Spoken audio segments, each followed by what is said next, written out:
Chers téléspectateurs, bonjour, bienvenue dans ce nouveau numéro de La Bobine du jour. Aujourd'hui, je suis en compagnie de Bernard Guiton et Joël Rouillet et nous continuons de parler du film Die Volksreise qui a été retrouvé un peu par hasard à Mareuil-sur-Lay, Dissay. Vite Oui, fait. c'est vraiment un sauvetage exceptionnel. Il y avait une seule bobine qui existait, c'est Madame Maupilier qui me l'avait passée.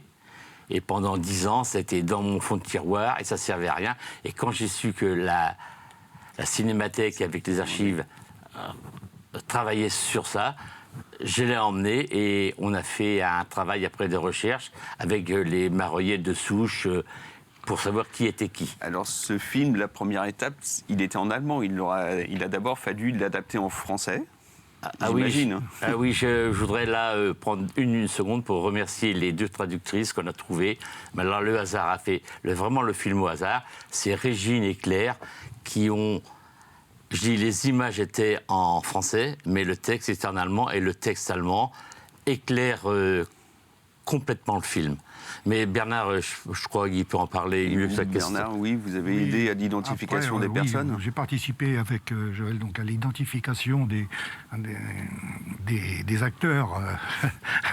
C'était parce que c'était l'événement à Mareuil, hein, un film qui se tournait avec des gens de Mareuil et des petits moyens, parce que ce qui était assez marrant, c'est entre autres, ils ont fait des canons avec des tuyaux de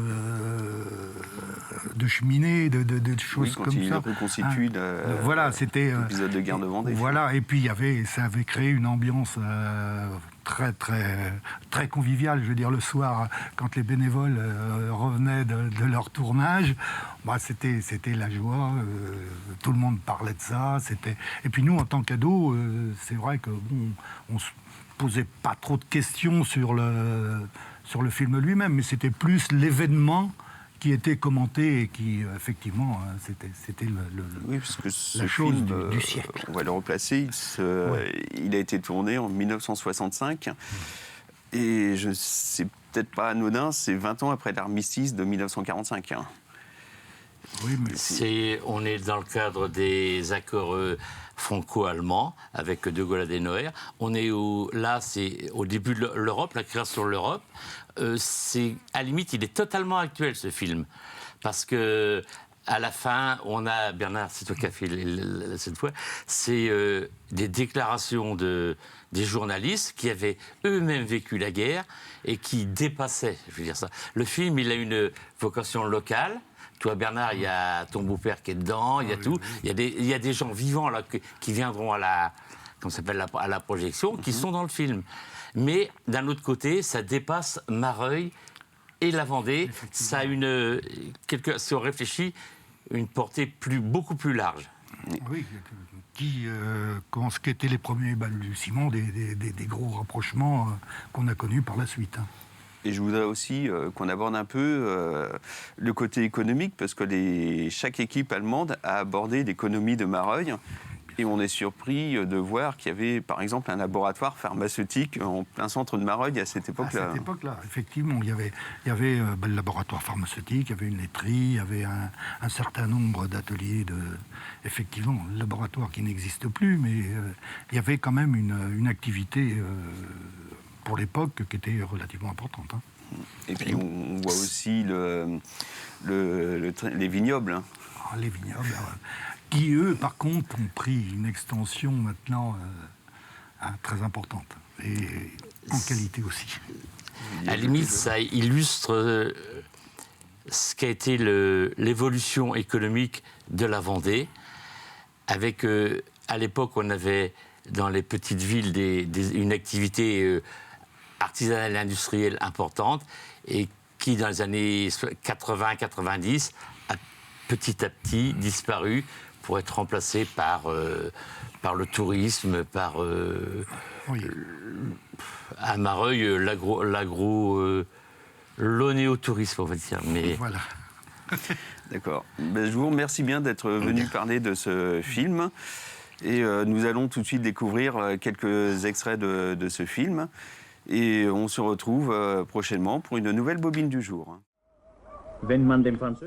Si l'on en croit les guides touristiques français, Mareuil est connu pour son beurre et son vin. Mais tous les petits vignerons ont un deuxième métier comme René, secrétaire de mairie. Il possède 1 hectare de terre et les années de bonne récolte y remplit 2200 litres dans son tonneau. René est fier que le vin rouge de Mareuil soit bu dans tout le département. Mais il n'est pas en première classe en appellation contrôlée. Et seules les cuves du meilleur millésime sont mises en bouteille pour la consommation familiale et pour la visite des amis. René donne la lie de vin à distiller en eau de vie. Il est clair que les faibles quantités à Mareuil ne leur permettent pas d'avoir leur propre distillerie. Et donc, ces hommes, avec l'alambic ambulant, vont de maison en maison, de hameau en hameau, tout autour de Mareuil. Une activité artisanale saisonnière. Le travail est terminé au plus tard fin avril. Comme partout, on a là aussi son règlement. Mais le carnet de notes n'a rien à voir avec la loi du contrôle du monopole. Il suffit juste de constater qu'à 15 à 18 degrés, le distillat a une teneur d'alcool de 75 à 80 degrés. Les Français appellent cela eau de vie. L'autre produit que les paysans de Mareuil mettent sur le marché est certainement meilleur pour la santé.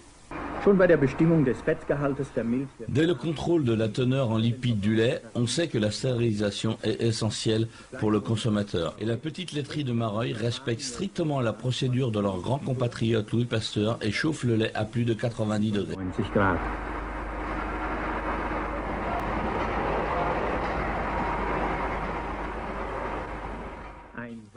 Une usine véritablement internationale, car lorsque le beurre sort de la cuve, le produit fini est emballé automatiquement par une machine allemande.